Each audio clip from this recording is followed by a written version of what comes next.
సిలువ శక్తి అనేటువంటి అనుదిన వర్తమాన కార్యక్రమం చూస్తున్న మీ అందరికీ ప్రభువైన యేసుక్రీస్తు వారి శ్రేష్టమైన నామంలో వందనాలు శుభములు తెలియజేసుకుంటూ ఉన్నాను. ఈరోజు మన ధ్యాన అంశము నిర్గమకాండము 1వ అధ్యాయము 12వ వచనము. అయినను ఐగుప్తీయులు వారిని శ్రమ పెట్టిన కొలది వారు విస్తరించి ప్రబలిరి గనుక వారు ఇజ్రాయేలీయుల ఎడల అసహ్యపడిరి. ఇక్కడ మనము ఈ సందర్భం మనందరికీ తెలిసిందే. ఐగుప్తీయులు ఇజ్రాయేలీల్ని చాలా శ్రమ పెడుతున్నారంట. శ్రమ పెడుతున్న కొద్దీ ఏం జరిగిందంట, వారు విస్తరించి ప్రబలిరి అనేటువంటి మాట రాయబడి ఉంది. ఎప్పుడైతే సంఘానికి శ్రమ కలుగుతుందో అక్కడ విస్తరణ జరిగినట్లుగా ఆది నుంచి కూడా మనము చూస్తూనే ఉన్నాం. నీరో చక్రవర్తి వచ్చాడు. వచ్చిన తరువాత ఎలా చంపించాడంటే ప్రజలని భయంకరమైన శ్రమలు, అలాంటి శ్రమలు కాదవి. ఇంకా క్రైస్తవులు అనబడిన వారిని సింహాలకి ఆహారంగా వేస్తూ వాళ్ళ వినోదం అన్నమాట. అది వాళ్ళకి ఒక సెలవు దినం వచ్చింది అని అంటే ఒక వినోదం. వాళ్ళకి వినోదం ఏంటి అంటే అరెస్ట్ చేసినటువంటి క్రైస్తవులు ఉంటారు కదా, వాళ్ళందరినీ తీసుకొచ్చి ఆ గ్రౌండ్లో వదులుతారు ఫస్ట్. ఆ తర్వాత సింహాలని విడిచిపెడతారు. వాళ్ళు వచ్చి ఒక్కొక్కరిని ఎలా లాక్కుని వెళ్ళి ఎలా తింటుంటే వీళ్ళు క్రికెట్ మ్యాచ్ చూసినట్లుగా చూస్తూ ఉంటారన్నమాట. అలాగ మళ్ళీ ప్రజలందరూ చూసే ఏర్పాటు చేస్తారు. ఎందుకంటే మరలా ఎవరు కూడా క్రీస్తుని అంగీకరించకుండా భయపడతారని. ఇంకా పశువుల చర్మాలను ఒలిచి దాన్ని ఎండబెట్టి దానిలో ఈ యొక్క మనుషులను పెట్టి దాన్ని కుట్టేస్తారనమాట. కుట్టేసి దాని మీద ఆయిల్ వేసి రాత్రికాల సమయంలో వీధి దీపాలలాగా ఆ ఆయిల్ వేసిన దాన్ని వెలిగిస్తారనమాట. తారు వాళ్ళ మీద వేస్తారు. ఆ తారు వేసిన తర్వాత ఒక స్తంభానికి తారు పూసినటువంటి మనిషిని కట్టేస్తారు. కట్టేసి అప్పుడు దాని మీద వాళ్ళు నిప్పు అంటిస్తారు. ఆ తారుతో అతను మండుతూ ఉంటాడు అనమాట కింద నుంచి పైకి. అది చూసి ఆ నీరో చక్రవర్తి ఎంతో ఆనందిస్తాడనమాట. ఇవి క్రైస్తవుల యొక్క హింసలు. అలాంటి హింసలు చెలరేగుతున్నప్పుడు అప్పటికే చాలామంది క్రీస్తుని అంగీకరించిన వాళ్ళు ఆ హింసలు పడ్డానికి కూడా ఇష్టపడ్డారు. అనేక మంది చెదరిపోయారు, అనేక మంది పారిపోయారు, అనేక మంది హతసాక్షులు అయిపోయారు, అనేక మంది ఇదిగో ఇలా ఆ యొక్క చక్రవర్తి యొక్క వికట అట్టహాసానికి బలి అయిపోయారు. ఆ తర్వాత ఏం జరిగింది, ఇంత శ్రమలు చూసినటువంటి మనుషులు ఏమవ్వాలి, పారిపోవాలి, క్రైస్తవ్యం చల్లారిపోవాలి, అసలు ఆ శ్రమలు భరించలేక అది లేకుండా పోవాలి, అవునా కదా. కానీ అక్కడ ఏం జరిగిందంటే ఎంతమంది హతసాక్షులు అయ్యారో అంతకి కొన్ని వేల లక్షల మంది క్రైస్తవులు అయిపోయారు. సంఘం అంతా కూడా విస్తరించుట ప్రారంభం అయిపోయిందంట. ఎక్కడికక్కడ ఆత్మల పంట, ప్రతి దేశములో కూడా క్రైస్తవ్యము విస్తరించుట ప్రారంభం అయిపోయినటువంటి దినాలు. ఎక్కడైతే శ్రమ కలుగుతుందో అక్కడ విస్తరణ జరుగుతుందనేది బైబిల్ సత్యం. ఈ ఇజ్రాయేలీలకి వాళ్ళు శ్రమ పెట్టడం ఎప్పుడైతే మొదలు పెట్టారో వాళ్ళు విస్తరించి ఏమైపోయారంట, ప్రబలిపోయారంట. కాబట్టి ఇప్పుడు ఈ శ్రమ మన జీవితంలో కలిగినప్పుడు మంచిదా కాదా? మరి ఇప్పుడు మంచిదేనా? మరి శ్రమ వచ్చిందంటే మనం ఏమైపోతూ ఉంటాం చాలాసార్లు. శ్రమ మనకి ఏమేమి తీసుకొస్తుందో మనకు తెలిస్తే అది కొంతవరకు ఏడవకుండా ఉండడానికి కారణమవుతుంది. అది చాలామందికి దేవుని యొక్క ఆత్మతో నింపబడిన వాళ్ళైతే ఆ శ్రమను సంతోషంగా తట్టుకుంటారు. ఎందుకంటే శ్రమ ఏమిస్తుందట, మనకి ఓర్పునిస్తుందంట. తర్వాత దాంట్లో హెబ్రీలకు రాసిన పత్రికలో ఉంటుంది, అది ఇప్పుడు రోమిలకు రాసిన పత్రికలో ఉంటుంది. రోమిలకు రాసిన పత్రిక 5వ అధ్యాయము 3-4 వచనాల్లో చూస్తే శ్రమ ఓర్పును, ఓర్పు పరీక్షను, పరీక్ష నిరీక్షణను కలుగజేయునని ఎరిగి శ్రమల యందు ఏం చేయాలంట, మీరు అతిశయపడాలంట. శ్రమల యందు మీరు అతిశయపడాలి. ఎవరైనా శ్రమలలో వెళుతూ ఉంటే అందరూ ఏమంటారంటే, అమ్మో ఏం తప్పులు చేశారో వీళ్ళకి ఇన్ని శ్రమలు వచ్చేసాయి అంటారు. అది లోకంలో ఇలా మాట్లాడతారనమాట. ఏదో బాగా పాపాలు చేసేసారు వీళ్ళు, ఏవో తప్పులు చేసేసారు, ఏదో రాంగ్ ఉండి ఉంటుంది, అందుకే వీళ్ళు ఇన్ని శ్రమల గుండా వెళుతున్నారు అంటారు. బైబిల్ ఏం చెప్తుందంటే శ్రమ నీకు ఓర్పు తేవడానికి, పరీక్ష పెట్టడానికి, నిరీక్షణ రావడానికి, నీకు అతిశయం కలగడానికి, అతిశయ కిరీటం నీ యొక్క తల మీద పెట్టడానికి నీ జీవితంలో శ్రమ వస్తుంది అని బైబిల్ చెప్తుంది. మరి నేను కాదు, బైబిల్ చెప్తుంది. ఈ యొక్క శ్రమ లేకపోతే నీకు పరీక్ష జరగదు, పరీక్ష లేకపోతే నీకు బహుమానం రాదు.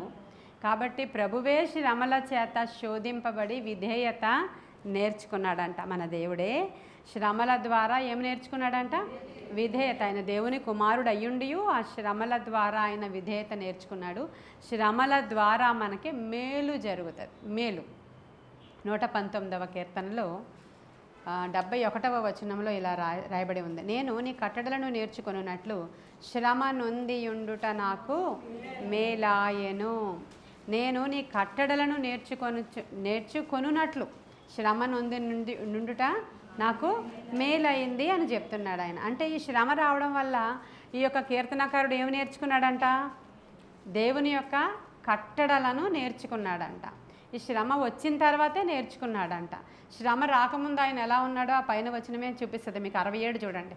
67లో ఏముంది? శ్రమ కలగక మునుపు ఏమైందంట? అదన్నమాట. ఇప్పుడు శ్రమ కలగకపోతే వాళ్ళు ఎక్కడ ఉంటారు? రోడ్డు పక్కన ఉంటారు. సరైనటువంటి రోడ్లో వాళ్ళు, మార్గంలో వాళ్ళు ఉండరు. కాబట్టి శ్రమ కలగక మునుపు నేను త్రోవ తప్పిన వాడి వల్లే ఇటు అటు తిరుగుతూ, నా ఇష్టానుసారంగా తిరుగుతూ, నా ఇష్టం వచ్చినట్లు బ్రతుకుతూ, నా ఇష్టం వచ్చినట్లు ప్రవర్తిస్తూ, నా ఇష్టం వచ్చిన కార్యాలు చేస్తూ, ఇష్టం వచ్చినట్లు మాట్లాడుతూ, ఇష్టం వచ్చినట్లు ప్రవర్తిస్తూ ఉండేవాడిని. అప్పుడు నాకు నా జీవితంలోనికి శ్రమ వచ్చింది. ఈ శ్రమ రావడం వల్ల నాకు మేలు జరిగింది. హల్లెలూయా. ఇప్పుడు శ్రమ ఫస్ట్ పాయింట్ ఏంటంటే మీకు శ్రమ రావడం వల్ల మీకు ఏమవుతుంది? మనకేమవుతుంది? మేలు కలుగుతుంది. ఇది నమ్మాలి మనం. ఎవరెవరైతే శ్రమల గుండా ఈరోజు వెళుతున్నారో, చాలా భయంకరమైనటువంటి దినాల్లో మనం ఉన్నాం. అలాంటి శ్రమలు కాదు, చాలా దారుణమైనటువంటి శ్రమలు ప్రతి కుటుంబం కూడా అనుభవిస్తూ ముందుకు వెళుతుంది. ఇదివరకు దినాలలో ఏదో ఒక కుటుంబం ఉంది, అయితే ఏదో ఒక చిన్న పెద్ద అప్పులు ఉండేవి, లేదంటే వాళ్ళకు ఉద్యోగం ఉండేది కాదు, లేదంటే కొంచెం పేదరికంతో ఉండేవాళ్ళు. వాళ్ళు ఏవో పనులు చేసుకోవడమో, పొలం పనులకు వెళ్ళడమో, లేదంటే ఉద్యోగస్తులు అయితే చిన్న ఏదో ఆ కుటుంబం సరిపడా ఎంత వచ్చిందో అంత దాంతో తిని తృప్తి పడడం వాళ్ళు చేస్తూ ఉండరు. రోగాలు తక్కువే ఉండేవి, అప్పులు తక్కువే ఉండేవి, బాధలు తక్కువే ఉండేవి.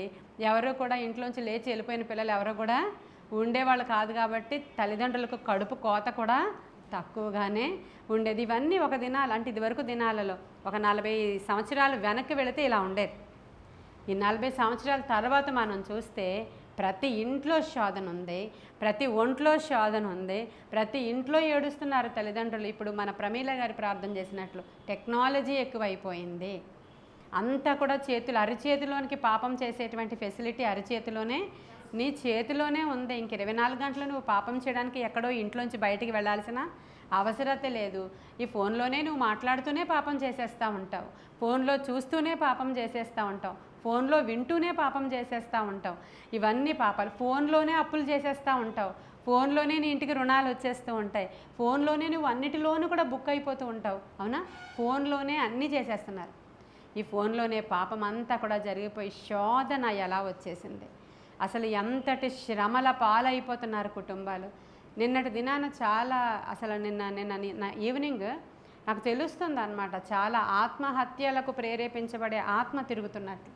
ఎందుకంటే శ్రమలలో వాళ్ళు తట్టుకోలేక, ఇరుకులలో ఇబ్బందులలో ఉన్న వాళ్ళు ఒక కొంపటిలో నలిగిపోతున్న వాళ్ళందరూ నిన్నటి దినాన దాని ద్వారా ఏడవబడుతున్నారు. ముందొకసారి చెప్పాను నేను వర్తమానంలో, ఆ రోజు కూడా నాకు బయలుపరిచారు దేవుడు, అదే వర్తమానం చెప్పాను. నిన్న కూడా నాకు బయలుపరిచారు దేవుడు. దాంతో ఏడవబడి పీడింపబడిపోతూ ఉన్నవాళ్ళు. నిజంగానే ఈరోజు కూడా నేను కొన్ని న్యూస్లు విన్నాను. నిన్నటి దినాన ఇలా చూపించావు ప్రభా, ఎంతమంది శ్రమలలో నశించిపోతున్నారు, ఎంతమంది నరకాగ్నిలోనికి వెళ్ళిపోతున్నారు. నిజంగా మనకి పరీక్షలు కలగడానికి వచ్చేటువంటి శ్రమలు మనకి మేలే చేస్తాయి. ఎప్పుడైతే నువ్వు తప్పు చేయడం ద్వారా నీ జీవితంలోనికి శ్రమ వచ్చిందనుకోండి, తప్పు చేయడం ద్వారా అంటే వాంటెడ్లీ కావలసి ఉండే అప్పులు చేశాము, కావలసి ఉండే లగ్జరీ కోసమని, ఇష్టానుసారంగా తిరగడం కోసమని, విచ్చలవిడి కోసమని, టూర్లు వెళ్ళడం కోసమని, బంగారాలు కొనుక్కోవడం కోసమని, అదే ఆడంబరాల కోసం అప్పులు చేసి ఫంక్షన్స్ చేసేసి అప్పులు పాలైపోయిన వాళ్ళు ఏం చేయాలి? ప్రభువా, మేము చాలా శోధనలో ఉన్నాం, మేము కూరుకుపోయాం కాబట్టి క్షమించి మమ్మల్ని విడిపించు అనే ప్రార్థన నీవు ఉపవసించో, మందిరానికి వచ్చో, ఒప్పుకోలు చేసుకునే పశ్చాత్తాపడి చేస్తే దేవుడు దాని నుంచి విడిపిస్తాడు. మనం ఇవేమీ చేయలేదు, కావాలని వాటికవే అలా మనము దాంట్లో కూరుకుని పోయాము. అప్పుడు అది దేవుని యొక్క పరీక్ష అయి ఉండొచ్చు మన జీవితంలో. నేను కావాలని చేసింది అది కాదయ్యా, అది అనుకోకుండా జరిగిపోయాయి ఈ కార్యాలు, మేము కూరుకుపోయాం. అది శోధన అయినా కానీ, అప్పైనా కానీ, లేదంటే మనకు తెలియకుండా మన తల్లిదండ్రులు ఇచ్చి పెళ్లి చేసేశారు. వాళ్ళు ఎలాంటి వాళ్ళో మనకు తెలియదు. వాళ్ళ ద్వారా ఈమె పూర్తిగా కూరుకుపోయింది. అతడు తాగుబోతూ, తిరుగుబోతూ, తిట్టుబోతూ, తిండిపోతూ అన్నీ కూడా అతడు. ఇప్పుడు ఏం చేస్తుంది ఆ అమ్మాయి వాంటెడ్లీ కూరుకుపోలేదు అక్కడ, తల్లిదండ్రులు ఇచ్చి చేశాడు. ఈ శ్రమలో ఆమె ఎలా ఉండాలి, కావలసి చేసిన తర్వాత కూరుకుపోయినటువంటి శ్రమలో ఎలా ఉండాలి, బైబిల్ తెల్లంగా చదివిస్తూ ఉంది. ఒకవేళ నీకు కానీ అలాంటి శోధనలు వచ్చాయి, నీకు నువ్వే చేసుకున్నావు తప్పిదాలన్నీ, నీకు అలాంటి శోధన నీ గర్వం వల్ల, నీ అహంకారం వల్ల, నీ చేతకానితనం ద్వారా, నీ యొక్క నిర్లక్ష్యం ద్వారా నీకు శ్రమలు వచ్చేసినాయి. దాని నుంచి బయటికి రావడానికి దేవుడు విధేయత నేర్పిస్తున్నాడు. శ్రమలు నీకు విధేయత నేర్పిస్తాయి, శ్రమలు నీకు మేలు చేస్తాయి, శ్రమలు నీకు తగ్గింపు నేర్పిస్తాయి. శ్రమలు చాలా మంచివి. ఈరోజు మనం మాట్లాడుకుంటున్నటువంటి సబ్జెక్ట్ శ్రమలు మీకు మేలు, శ్రమలు మీకు మేలు కలుగజేస్తాయి. ఒకవేళ ఈ శ్రమే కానీ రాకపోతే నేను ఖచ్చితంగా తప్పిపోయి ఉండేవాడని ఒక ఆవిడ వచ్చి అంటది, నేను దేవుణ్ణి తెలుసుకోవడానికి ముందు నేను ఎంతో గర్విష్ఠిని, నేను ఎంతో అహంకారిని, నేను ఎంతో విగ్రహారాధికురాలిని, నేను ఎంతో విచ్చలవిడిగా జీవించాను. ఈ శ్రమలు వచ్చిన తర్వాత జీవము గల దేవుణ్ణి నేను తెలుసుకున్నాను, ఈ శ్రమలు నాకు మంచి అయినాయి అని చెప్పిన వాళ్ళు నాతో చాలామంది ఉన్నారు. ఇంచుమించు రక్షించబడి ఇక్కడికి వచ్చిన వాళ్ళు చాలామంది నాకు ఆ మాటలు నాతో మాట్లాడారు. ఇది సత్యం. కాబట్టి ఈ శ్రమల గుండా వెళుతున్న క్రైస్తవులు చాలామంది ఉన్నారు. వాటిలో ప్రభువా నేను నేర్చుకోవాల్సిన పాఠం నేర్చుకున్న తరువాత, దానిలో నేను ఓర్పు నేర్చుకున్న తరువాత, ఆ పరీక్షలో నేను నెగ్గేటట్లు నాకు సహాయం చేయండి అనే ప్రార్థన చేస్తూ నిలకడగా ఉండాలి. నిలకడగా ఉండాలంటే దేవుని యొక్క వాక్యాన్ని అధికముగా చదవాలి, వాక్యాలను ఇలా అధికముగా వినాలి. వింటూ ఉంటే మీకు ఏం జరుగుతుందంట, విశ్వాసము కలుగుతుందంట. వినుట చెడ్డ మాటలు కాదు, దేవుని గూర్చినటువంటి మాటలు వినుట ద్వారా మీకు విశ్వాసం. చాలామంది ఇలాంటివి వింటారు. నీకు కష్టముందా, నాకు కష్టముందా, మీ ఇంట్లోని ఇవే బాధలా, మా ఇంట్లో కూడా ఇవే బాధలు, మీ ఇంట్లో కూడా అవే సమస్యలా, ఇద్దరు కూర్చుని గంట సేపు మాట్లాడుకుని నాకైతే అస్సలు వీడితో ఉండాలని లేదు, నాకైతే అస్సలు మా అత్తగారు ఉన్న ఇంట్లో ఉండాలని లేదు, నాకైతే అస్సలు పిల్లలను చూసుకోవడం లేదు, నాకైతే ఇలా ఉందని ఒక ఆవిడ చెప్తే నాకైతే ఇంకోలా ఉందని ఇంకొక ఆవిడ చెప్తుంది. అప్పుడు వాళ్ళు వినుట ద్వారా ఏం జరుగుతుంది, వాళ్ళు భ్రష్టులుగా అయిపోతున్నారు, మరీ భ్రష్టులుగా అయిపోతున్నారు. చూసారా యూట్యూబ్లో, పేపర్లో 3 మగబిడ్డల్ని తల్లి అలా అర్ధాంతరంగా చంపింది. ఆ 7 సంవత్సరాలు 10 సంవత్సరాలు కూడా లేవు, ఇంకా 7, 8, 6 కావాల. 3 మగబిడ్డలు ఎంత చక్కగా ఉన్నారంటే ఆ 3 మగపిల్లల్ని సంవత్సరం నుంచి చంపడానికి ట్రై చేస్తుందంట ఆ తల్లి. ఎందుకు అంటే 10th స్టాండర్డ్లో వాళ్ళందరూ కూడా ఓల్డ్ స్టూడెంట్ గ్యాదరింగ్ జరిగిందంట. జరిగినప్పుడు అప్పటి వరకు భర్తతో 3 బిడ్డలను కనింది. ఓల్డ్ స్టూడెంట్ గ్యాదరింగ్ జరిగినప్పుడు 10th క్లాస్మేట్ ఈవిడికి కలిశాడంట. అప్పటి నుంచి ఆ 10thలో ఈవిడికి బాయ్ ఫ్రెండ్ ఏమో మరి ఆయన నాకు తెలియదు. ఆ అబ్బాయితో ఇద్దరు కలిసి మళ్ళీ ఇప్పుడు పరిచయం పెంచుకుని 3 బిడ్డలు ఆటంకంగా ఉన్నారు, వీళ్ళని చంపేసి వచ్చేద్దామని చెప్పి ప్లాన్ చేశారంట. ఒకసారి చూసారా తల్లి ఎలా ఉందో ఒకసారి చూడండి. ఏంటి శోధనలు, ఏంటి యొక్క పశు మనస్సు, మృగ మనస్సు ఏంటది. మృగాలు కూడా అలా చెయ్యవు. ఒక కుక్క పిల్లల్ని పెడితే వాళ్ళని ప్రొటెక్ట్ చేసుకోవడానికి అది నోటితో కరిచి పెట్టుకుని మనం ఎవరైనా చూస్తే ఏమన్నా చేసేస్తామేమోనని భయంగా అది దాచే విధానం ఎప్పుడైనా చూసారా? కుక్క కంటే హీనమైనటువంటి తల్లులు ఎలా ఉందో చూసారా? భయంకరమైనటువంటి పాపము విచ్చలవిడిగా పెరిగిపోయి కుక్క కంటే హీనంగా బ్రతుకులను మార్చుకుంటున్నటువంటి మానవులు. కాబట్టి ఈరోజు దేవుని యొక్క సన్నిధిలో ఉన్నటువంటి మనము నిందారహితులుగా దేవుడికి కనపడేంత వరకు శోధన ఎందుకు వచ్చింది, ఈ శ్రమ ఎందుకు మన జీవితంలోనికి అలౌ చేయబడింది, నిజంగా ఇది నాకు ఓర్పుని సహనాన్ని నాకు నేర్పించాలి అని వచ్చినటువంటి ఈ శ్రమలో దేవా నేను ఏమి నేర్చుకోవాలో నాకు ఆ పాఠాన్ని నేర్పించండి. ఎందుకు ఇందాక ఆ మాట చెప్పానంటే ఇద్దరు కూర్చొని చెడ్డ మాటలు మాట్లాడుకుంటే ఇలా ఉంటుందని చెప్పడానికి ఈ తల్లి గురించి చెప్పాను. అదే నువ్వు దేవుని సన్నిధిలోనికి వచ్చి కూర్చున్నావు, ప్రతిదినము నీ బోధకులు నీకు చేస్తున్న బోధన వింటున్నావు, అప్పుడు నీకేం జరుగుతుందో తెలుసా? విశ్వాసం వస్తుంది, నిరీక్షణ కలుగుతుంది, పరిశుద్ధత కొరకైన ఆరాటం పెరుగుతుంది, దేవునిలో ఆనందించడం నీవు మొదలు పెడతావు. కాబట్టి జాగ్రత్త. ఎవరితో మీరు ఎక్కువసేపు మాట్లాడుతున్నారు, ఎవరితో ఎక్కువసేపు చాటింగ్ చేస్తున్నారు, ఎవరి మాటలను మీ చెవిలోనికి తీసుకుంటున్నారు, ఎవరు మీకు ఇంకా ఆజ్యం పోస్తూ ఉన్నారు, మీ గురించి ఎవరు మాట్లాడుతున్నారు, ఇది చాలా జాగ్రత్తగా మీ చెవులను కాపాడుకోవలసినటువంటి పరిస్థితి. ఏం వింటున్నామో అది చాలా మన మీద ఇన్ఫ్లుయెన్స్ చూపిస్తుంది అనమాట. కాబట్టి శ్రమ కలిగినప్పుడు మీరు ఏం చేయాలా? దేవుని వాక్యాన్నే ఆశ్రయించాలి. అదే దావీదు 119వ కీర్తన అంతా చదువుకుంటే, నాకు శ్రమలు కలగడం నాకు మేలైంది ప్రభు. ఎందుకంటే నేను ఒకవేళ శ్రమ లేనప్పుడు నేను ఇలా తప్పిపోయాను, శ్రమ వచ్చిన తర్వాతే నేను లైన్లోకి వచ్చాను అన్నాడు ఈయన. కాబట్టి శ్రమ మీకు మేలు తీసుకొని వస్తుంది. శ్రమ మీకు విధేయత నేర్పిస్తుంది. ఆయన దేవుని కుమారుడై ఉండి శ్రమల ద్వారా విధేయత నేర్చుకున్నారు అనేటువంటి మాట. శిలువ మరణం అందునంతగా విధేయత చూపిన వాడై తనను తాను తగ్గించుకున్నాడు. కాబట్టి ఆయన ఎంత తగ్గించుకున్నారంట? శిలువ మరణం అందునంతగా విధేయత చూపించిన వాడే. అది దేశద్రోహులకి, బందిపోటు దొంగలకి, మరి అసహ్యమైన పనులు చేసిన వారికి వేసేటువంటి ఆ శిలువ మరణము ఆయన తెచ్చుకుని అది నీకు వేయబడుతుందంటే సరే అని చెప్పాడంట.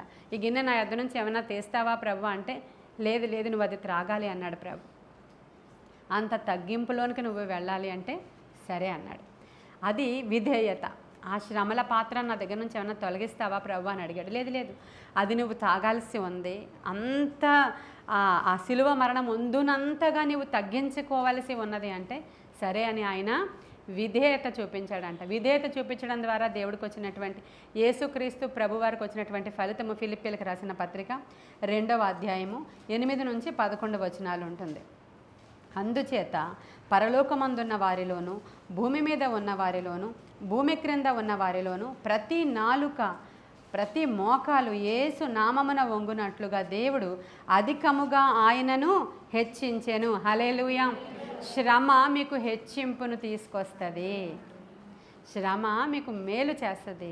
శ్రమ మీకు విధేయత చూపిస్తుంది, నేర్పిస్తుంది. శ్రమ మీకు ఇప్పుడు ఏమిచ్చింది? హెచ్చింపు. యేసుక్రీస్తు ప్రభువారట ఆ శిలువ మరణము పొందిన కారణంగా, దేవునికి విధేయత చూపించిన కారణంగా ప్రతి మోకాలు ఆయన నామము పేరట వంగునట్లును, ప్రతి నాలుక ఆయన నామము పేరట స్తుతించినట్లును, భూమి మీద ఉన్నటువంటి ప్రతి వాడు ఆయన నామము పేరట ఆయనకి ప్రార్థన చేయడం అనేటువంటి ఆధిక్యత ఆయనకి వచ్చిందంట. హల్లెలూయా. ఎంత గొప్ప ఆధిక్యత అండి అది. కాబట్టి శ్రమలు పడుతున్న వాళ్ళు ఎవరు భయపడాల్సిన అవసరత అయితే లేదు.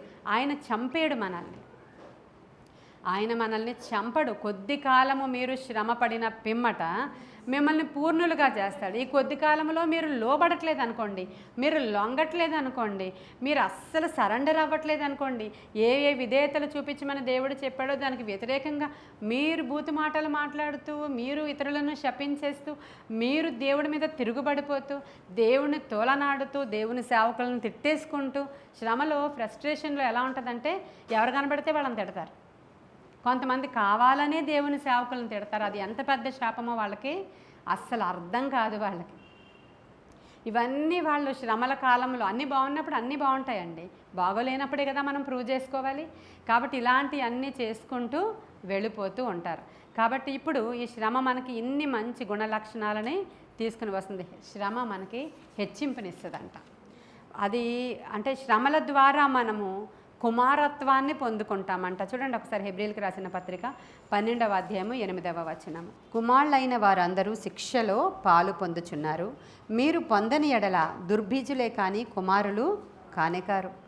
కాబట్టి ఇప్పుడు కుమారులు అయిన వాళ్ళు శిక్షణలో ఉన్నారంట. ఇప్పుడు దేవుని కుమారులను ఎప్పుడు అనబడతామంటే ఎప్పుడైతే యేసుక్రీస్తు ప్రభువారిని సొంత రక్షకుడిగా అంగీకరించామో, బాప్తిస్మాలు తీసుకొని ఆయనలోనికి మనము బాప్తిస్మము ద్వారా దేవుని బిడ్డలు అనబడ్డామో అప్పుడు మనమందరము ఎవరమట? కుమారులుగా మార్చబడతాం. ఆ కుమారులు శిక్షణలో ఎదగాలి.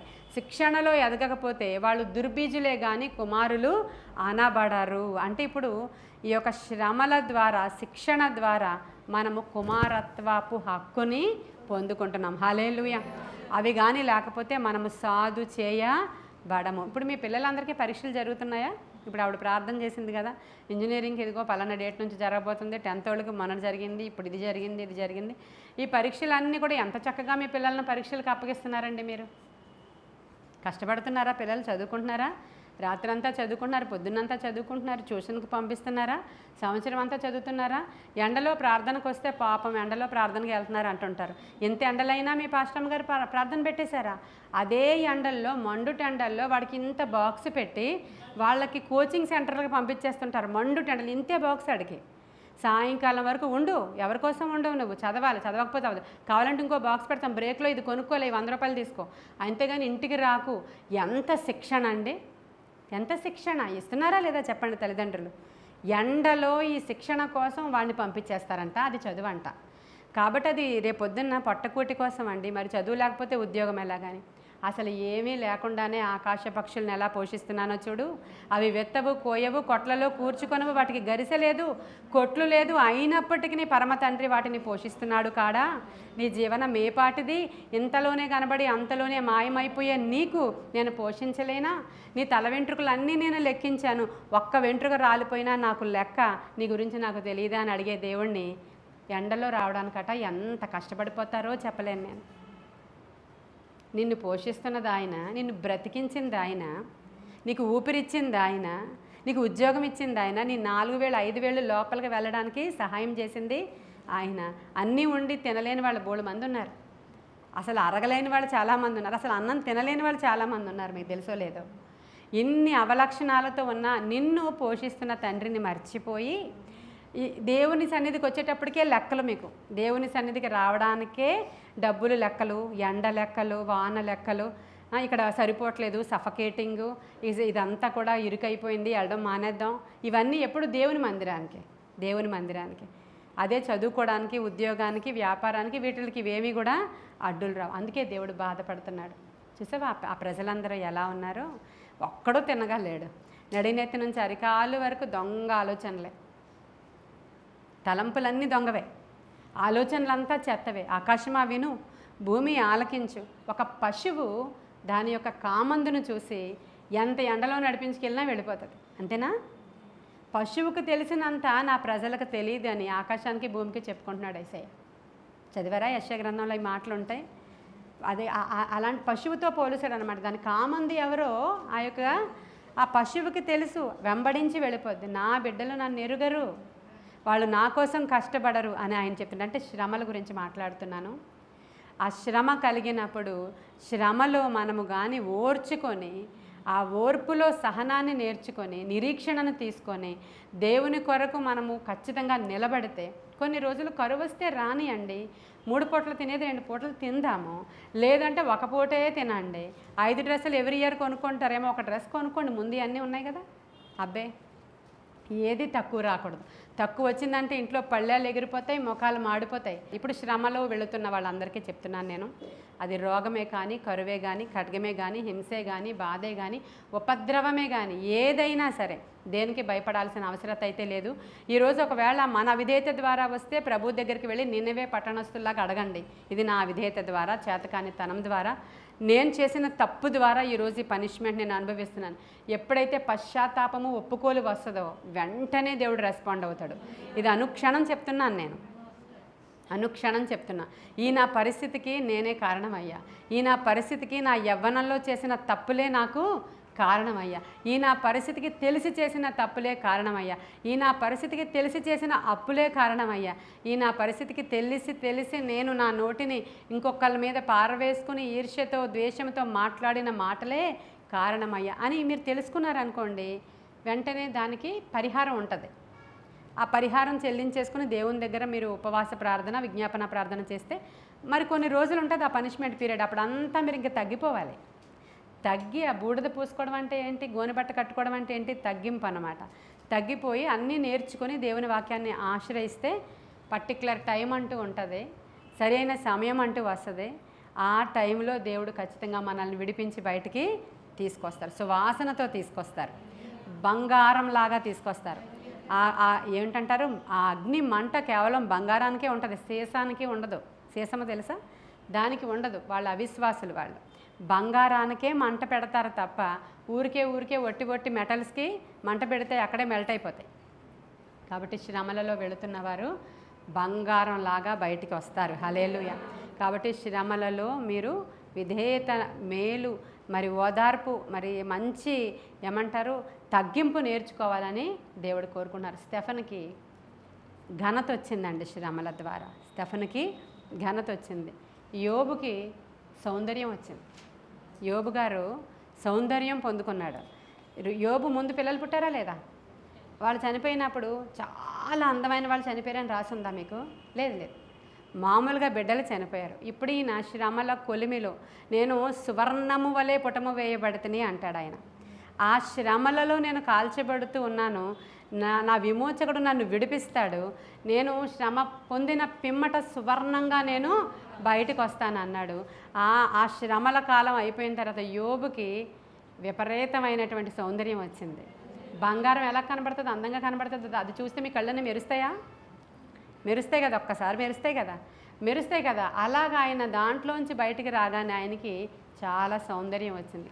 తర్వాత బిడ్డలను కన్నాడు ఆయన. ఆ యోబు కుమార్తెలంత సౌందర్యవంతులు ఆ దేశంలో లేరట. హల్లెలూయా. మరి సౌందర్యం వచ్చిందా లేదా? వచ్చిందా? తండ్రిలాగా తల్లిలాగే కదా ఉంటాం మనం. కాబట్టి యోబు కుమార్తెలంతటి అందగత్తెలట ఆ దేశంలోనే లేరంట. శ్రమలు నీకు సౌందర్యాన్ని తీసుకొస్తాయి. ఎలా చెప్పగలుగుతాం? కోపంగా ఉన్న మొహాన్ని ఒక్కసారి ఊహించుకోండి, మీ ముఖమే. ఇంటికి వెళ్ళిన తర్వాత కోపంగా మొహం పెట్టి ఈ రెండు దగ్గరికి వచ్చేసి ముక్కు ఇలా పైకి వెళ్ళిపోయి మీకేదో కోపం ఉంది, మీ ఆయనగారు వచ్చేసరికి మీ మొహం అలా ఉందన్నమాట. ఎంత అందంగా ఉంటారంటే చెప్పలేను. ఇంకొకసారి అలా సెల్ఫీ తీసుకోమని చెప్పాను ఒకసారి మీకు.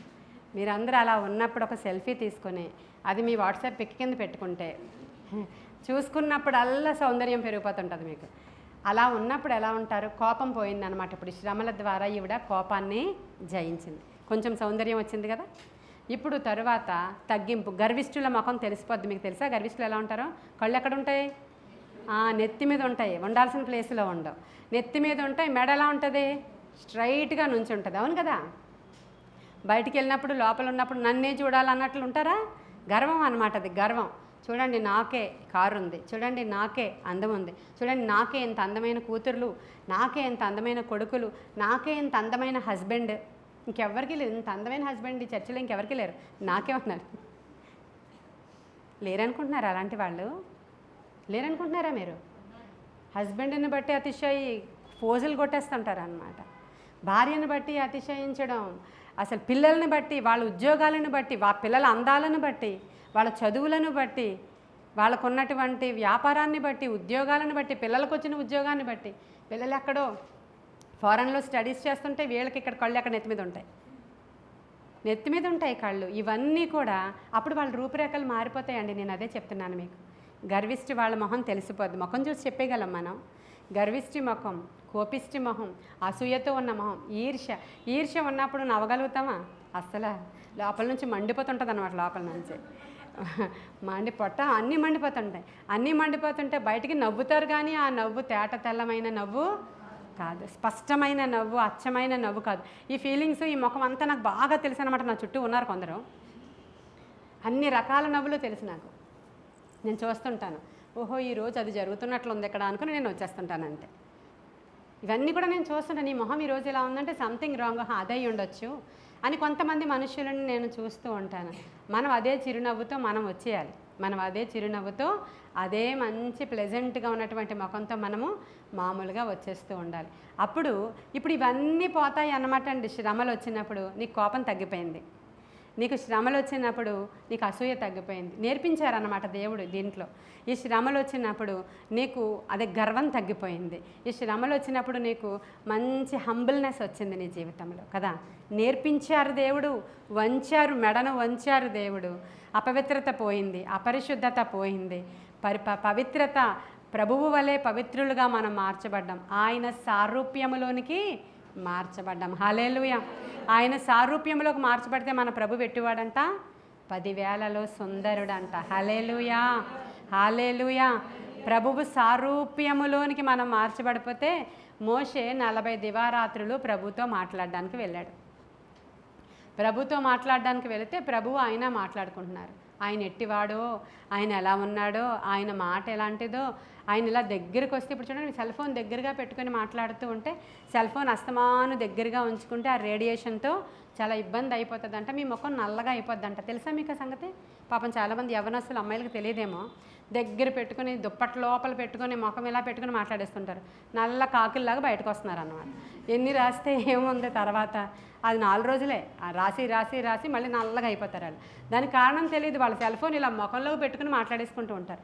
చాలామంది తెలివైన వాళ్ళు తగ్గించుకుంటారులేండి లైటింగ్, అయినా సరే ఈ రేడియేషన్ అంతా కూడా వాళ్ళకి వచ్చేస్తుందంట. అలాగా దేవునితో ముఖాముఖి మాట్లాడుతూ ఉంటే ఒక సెల్ ఫోనే నీకు అంత రేడియేషన్స్ పంపిస్తూ ఉంటే ఆయన ఎంత ఎంత హై వోల్ట్స్తో ఆయన ఉంటాడు. ఆయన కోటి సూర్యుల తేజస్సు మించిన వాడంట. ఆయన తేజస్సు గల ముఖం ఇక్కడికి వచ్చి నీతో మాట్లాడుతుంటే మోషే ముఖం అట ఆయన కొండ దిగి వస్తుంటే ప్రజలు ఇలా చూడలేకపోతున్నారంటండి. కోటి సూర్యుల కాంతి ముఖంలోంచి వచ్చేస్తుందంట అనుదినము దేవునితో. మరి మనం ఈ లక్షణాలన్నీ కడుక్కుంటే మనం సౌందర్యం పెరిగిపోదా? ఎంతటి సౌందర్యవంతులు అయిపోతాం మనము. శ్రమ ఈరోజు మీకు సౌందర్యము తీసుకొస్తుంది. హల్లెలూయా. మీకు హెచ్చింపునిస్తుంది. ఇప్పుడు స్టెఫనుకి శ్రమలు అవుతున్నాయి అక్కడ. లాస్ట్ పాయింట్ ఇది వినండి, ఇది ఇంపార్టెంట్ పాయింట్, ప్రస్తుతం జరుగుతున్నటువంటి పరిస్థితులకు సంబంధించిన పాయింట్. స్టెఫను హతసాక్షి అయిపోయాడు కదా. స్టెఫను ఆ యొక్క ఆది సంఘములో ఫస్ట్ హతసాక్షి స్టెఫనే. ఇప్పుడు ఆయనని రాళ్లతో కొడుతూ ఉన్నారు. ఇక్కడ రాళ్లతో కొడుతూ ఉన్నప్పుడు ఆయన ముఖం అక్కడ సభలో వీళ్ళందరితో మాట్లాడుతూ ఆయన వాక్యాన్ని చెప్తున్నాడు. అబ్రహాము మొదలుకొని ఏం జరిగిందో వాక్యం చెప్తూ ఉంటే సభలో ఉన్న వారందరూ ఇలా స్టెఫను వైపు చూసినప్పుడట స్టెఫను ముఖమట దేవదూత ముఖము వలె, హల్లెలూయా, స్టెఫను ముఖము దేవదూత ముఖము వలె ప్రకాశించిపోతుందంట దేవుని మాటలు మాట్లాడుతూ ఉన్నప్పుడు. ఆ తర్వాత ఈయన రాళ్లతో కొట్టమన్నారు, అలా చంపమన్నారు. రాళ్లతో ఆయన్ని కొడుతూ ఉన్నప్పుడు ఆయన మోకాళ్ళు వేసి ఉన్నాడు. ఆకాశం ఆయన కొరకు తెరవబడిపోయింది. శ్రమలు ఈయనకు వచ్చినప్పుడు జరిగిన సందర్భం. ఇక్కడేమో ఈయన శ్రమ అనుభవిస్తున్నాడు, శరీర శ్రమ. రాళ్లతో ఒక్కసారి కత్తితో పొడిచి చంపేస్తే వేరు, గన్తో పేల్చి చంపేస్తే వేరు, కత్తితో తల నరికేస్తే కూడా వేరే. కానీ ఒక్కొక్క దెబ్బ తగులుతూ చచ్చిపోయే వరకు రాళ్లతో కొట్టడం అంటే అది ఎక్కడ తగులుతుందో, ఎంత కసితో ఆ రాళ్ళు ఇసురుతారో, ఎంత వేదన అనుభవించి ఎప్పటికీ చనిపోవాలో ఒకసారి ఆలోచించండి మీరు. ఆ రాళ్ళు విసురుతున్నారు, రుబ్బుతున్నారు ఆయన మీద. అప్పుడు ఆయన తండ్రి వీళ్ళు ఏం చేస్తున్నారో వీళ్ళకి తెలియదు, వీళ్ళని క్షమించమని ప్రభువులాగే ఒక ప్రార్థన ఆయన చేసుకుంటూ ఉన్నప్పుడు ఆకాశము తెరవబడిందంటండి.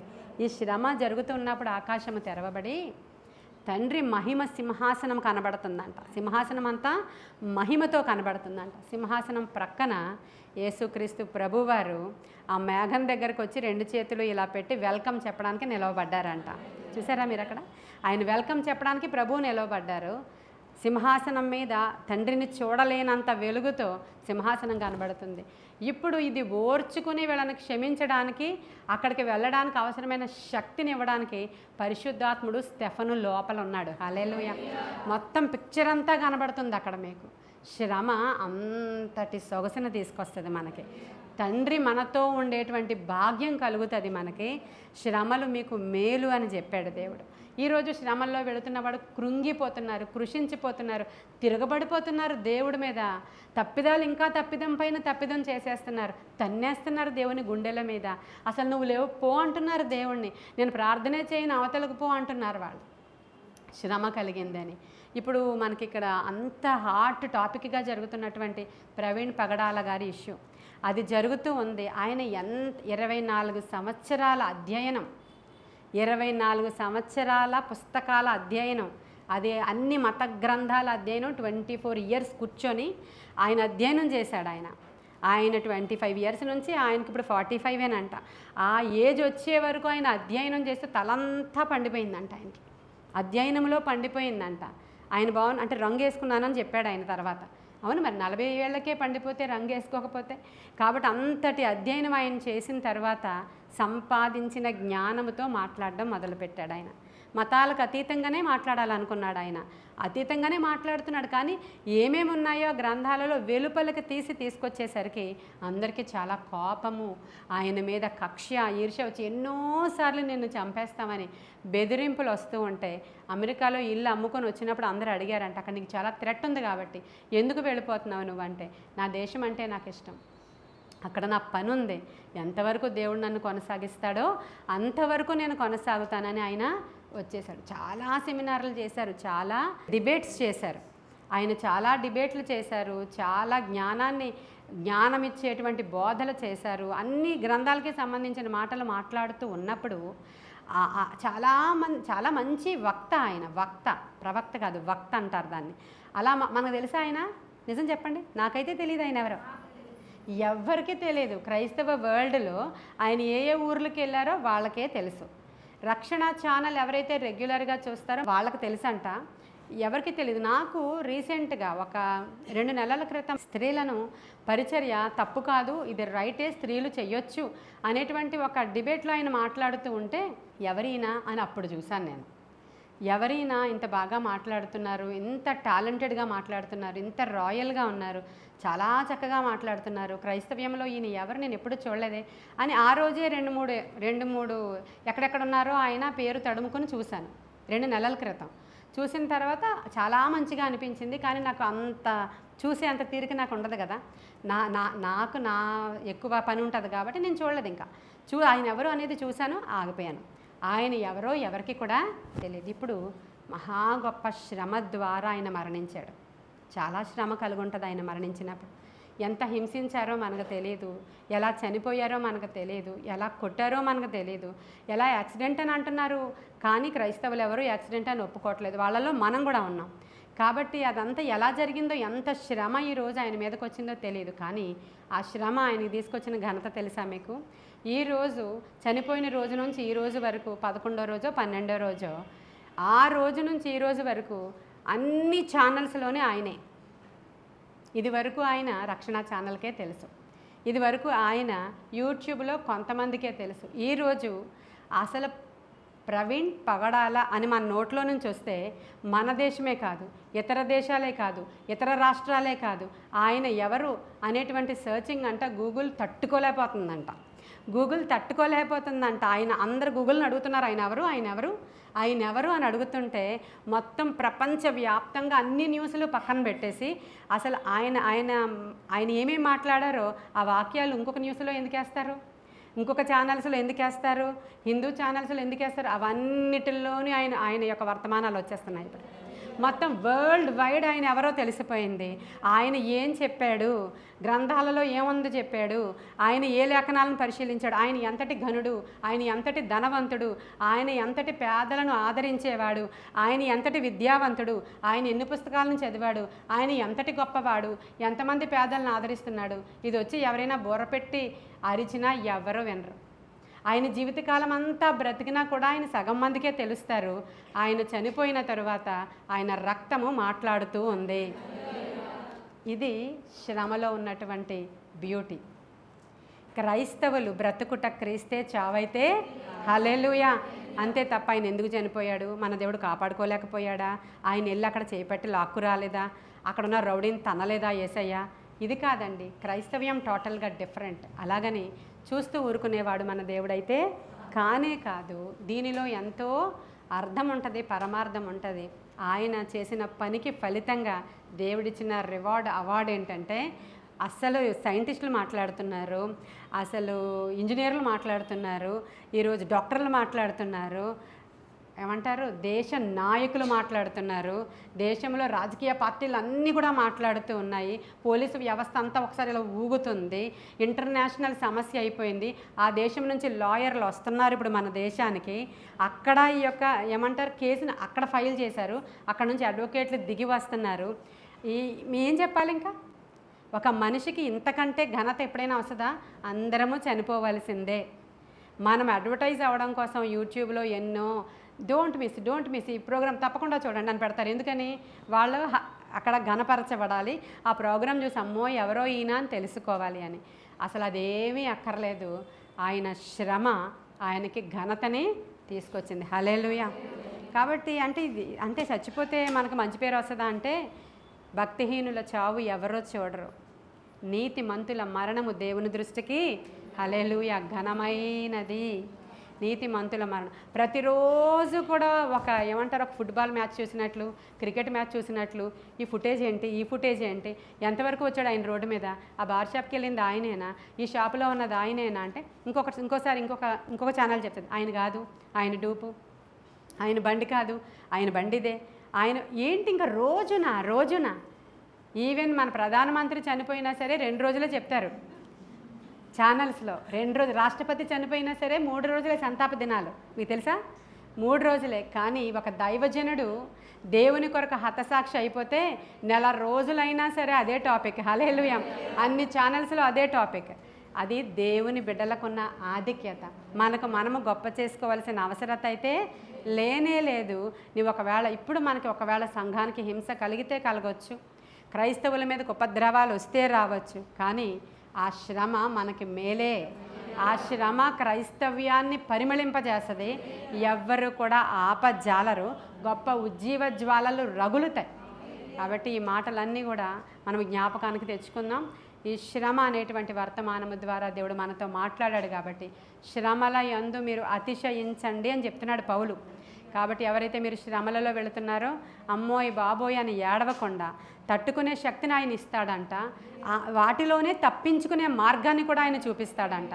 కాబట్టి అటువంటి గొప్ప దేవుని వైపు ఒకసారి మనం అందరం కన్నులెత్తి చూద్దాం. ఆత్మశక్తితో కార్యాలు జరిగించినందుకు వందనాలు, ఆత్మ జ్ఞానముతో నాయన కార్యాలు జరిగించినందుకు వందనాలు, నీ కృప ద్వారా మమ్మల్ని ముందుకు నడిపిస్తున్నందుకు వందనాలు, నీ కృపగల హస్తాన్ని మా పైన చాపినందుకు వందనాలు. శ్రమల ద్వారా మేలు, శ్రమల ద్వారా విధేయత, శ్రమల ద్వారా నాయన నా తండ్రి తగ్గింపు, శ్రమల ద్వారా సౌందర్యము, శ్రమల ద్వారా హెచ్చింపు నాయన మీరు ఇస్తారని ఈరోజు మేము తెలుసుకున్నాం, అతిశయిస్తున్నాం ప్రభువా. అలాగని ఎప్పుడు మమ్మల్ని ఈ శ్రమలలోనే ఉంచవు, కానీ నమ్మకముగా ఉన్న వారికి దీవెనలు మెండుగా కలుగునగాక. ఈ శ్రమ కాలంలో మేము నమ్మకముగా ఉండుట మాకు నేర్పించండి తండ్రి. రేపటి దినాన మమ్మల్ని హెచ్చింపజేసేవాడవు, మమ్మల్ని విస్తరింపచేసేవాడవు, మమ్మల్ని ఆశీర్వదించేవాడవు, మమ్మల్ని దీవించేవాడవు. దేవా మా దేవుడు సజీవుడు, మా దేవుడు మృత్యుంజయుడు, మా దేవుడు సత్యవంతుడు, మా దేవుడు మా సహాయము. కాబట్టి నీకు వందనాలు, స్తోత్రాలు. శ్రమల గుండా వెళుతున్న ప్రతి బిడ్డను ఆదరించమని, ఓదార్చమని, వారు దేని ద్వారా ఊబిలో పడి ఉన్నారో తెలుసుకొని బయటికి లేవనెత్తబడుట కొరకైన సహాయము నీ నుంచి పొందుకోవడానికి సహాయం చేయమని, ధైర్యాన్ని అనుగ్రహించమని, ఆత్మశక్తితో నింపమని యేసయ్య శ్రేష్ఠ నామంలో ఈ యొక్క వర్తమానము అయా మీ సన్నిధానానికి మీరు చేర్చుకొని ఒప్పుకోలు ఆత్మను ప్రతి వారిలో పెట్టి నడిపించి మహిమ పొందుకున్నారని యేసయ్య శ్రేష్ఠ నామంలో అడుగుచున్నాము తండ్రి.